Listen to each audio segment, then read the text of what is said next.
The main reason was just to challenge ourselves. We felt like the time was right. We felt like we used most of our expertise working for someone else, so why not do it for ourselves? And just to add to what Akeem said, actually, we've always been very ambitious individuals, even within our previous company that we used to work for. We was trying to be proactive. So when we figured that we understand how the industry works, we're like, this is the best time to kind of go and put our own mark on it. Yeah. On our first day that we incorporated, we literally sat down together and we made notes that, okay, what do the next 3 months look like for us now that we're on this journey? What is it that we have to do physically and mentally in order for us to be here in 3 months' time? And we had to sit there with a book and a pen and write these things down and work towards those. So that all kind of binds in from taking action, but also comes from like self-assessment, sitting down, standing up. Okay, if I really want to take this journey, how am I going to do it? Putting tangible ways in place in front of you, be like, okay, this is exactly the steps I need to take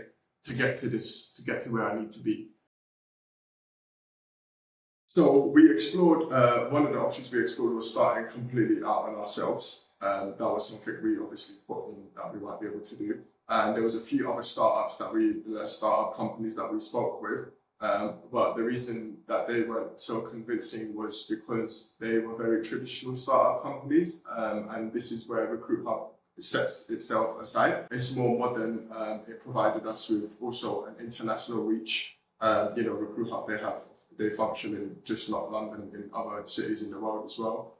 So it aligned with our long-term vision of expanding our business internationally. So that was another very big thing.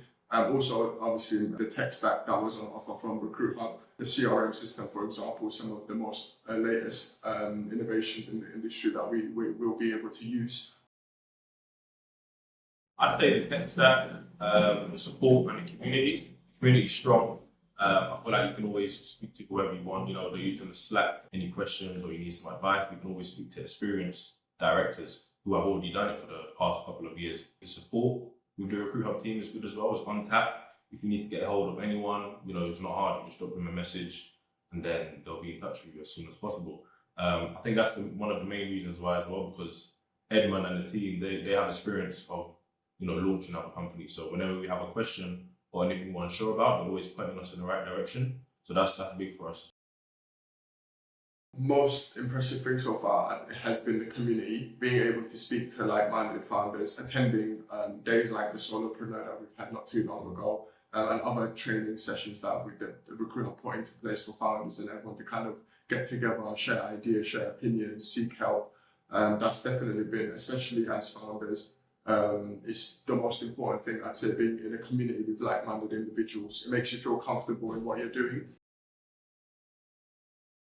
I'd say we would look to get some new sectors involved into the company as well, because right now we are just focused on healthcare recruitment, but we do want to tap into tech recruitment, we want to tap into construction recruitment. So this is just a start.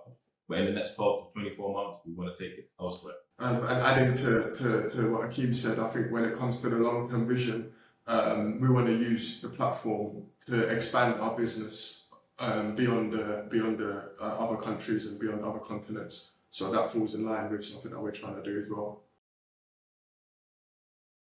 The tech stack has been it's been key, because in order for a company to be working very well, the company needs to run itself very well, having the correct operations in place.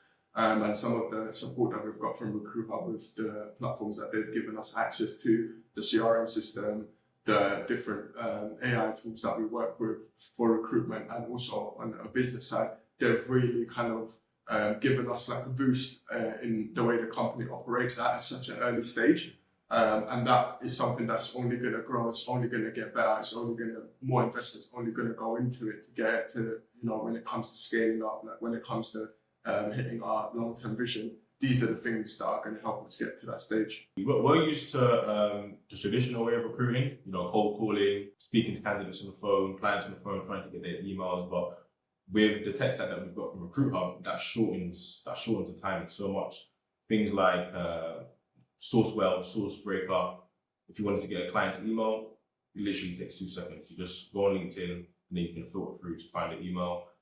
What other tech stacks? I'd say CRM system is very helpful as well. before CRM system we were using before, sorry, it wasn't mobile. You couldn't use it on an app. It wasn't as remotely accessible. So now that we have these up-to-date tech stacks, it's a lot more easier to use. And easier to hit targets as well, because we've got automation in place where we can set things that are done while we're not actually doing them, which comes with the tech stack, obviously. And then this helps us with all the small wins and everything, because we can set targets. And even though we might not physically be doing it, the automation is always working behind the scenes to make sure things are being done. I think we also is going to be managing our own teams and stuff, like being employees ourselves. We're very excited to have employees for the business, and then being on the other side of working alongside, creating that team and creating that culture where people look at our company and be like, look, I want to work here, I want to help these lot and help myself, especially for people that are like newly grads or apprentices that are looking to get into the sales or looking to get into the recruitment industry. We want to be like a benchmark for these people to come work, learn their skills, transform their skills, improve, and then hopefully when they move on, they're much better than as they when they started off. So that's the kind of winning culture where we're building and working towards now between ourselves, but we can't wait to have a team around us that will also embrace this culture and kind of add to it. I'd say first of all, the first advice would be just do it. Yeah, just start now. Just commit to it. That's what made all the difference for us. Just being able to say, okay, I'm going to do it, and I'm really going to commit to it, and taking action. Really, it is what it is at the end of the day. That's the most important advice I'd give to recruiters who are thinking about starting their own businesses: to take action and commit to it. Put some sort of plan together. Don't overthink the long term too much. Focus on the short term. And take action. That is the most important thing. I'd say the same thing, really. Just starting now, not thinking twice about it, because if you're thinking, the next year, it might not pay off, but within that year you would have done so much. So even if you failed in the first year, or the company's not where you want it to be, at least you take that experience and you move on with it. You might want to start again in another year or another 2 years, but it's just being able to put yourself in that environment where you feel like you want to start something of your own. So it's like a baby. You're growing a baby from a child to full grown adult. So just being able to commit and to learn and to nurture the business. I think the first thing is you have to be proactive, not reactive. Sometimes as an employee, you can be reactive because not all the time, and not necessarily you'll be waiting for someone to tell you to do something, or you wait for something to happen for then you to take action. Whereas on the founder or the business owner side, you have to be proactive. You have to take the action, like we mentioned before, take the action, make the moves first, and then deal with the outcome or the results, whatever it is, as you're going on. So that's one of the first key takes that we've already learned, and that's something we're always improving on as we go along, as the transition from employee to founders, is being proactive, reaching out, being on the front foot in decision making, in running the day-to-day operations. That's been like the number one thing, is being proactive. Secondly, I'd say obviously you have to be taking accountability of yourself as well. Obviously, thankfully for us, there's two of us, so we hold each other accountable. Whereas when you're an employee, it's like you don't necessarily have to do that. As long as your day-to-day job's being done, then that's what you're there to do at the end of the day. But whereas a founder, because you're leading the vision, because only you can see the vision and where you want the company to be, is only that you're in charge of it. So you have to be very taking accountable at each stage of the journey to say, okay, have I done what I said I was going to do? Or has the company reached the certain targets that it was meant to, we're working towards hitting?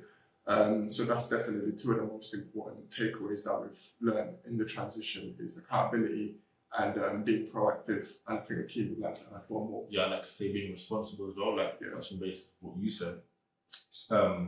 Making sure all angles are kind of meeting your expectations. Mm-hmm. Although RecruitHub are covering certain parts of the business for us, we still need to make sure we are proactive with finance, we are proactive with marketing, just so that it's all in line with our vision. So I'd say that's one of the biggest takeaways as well.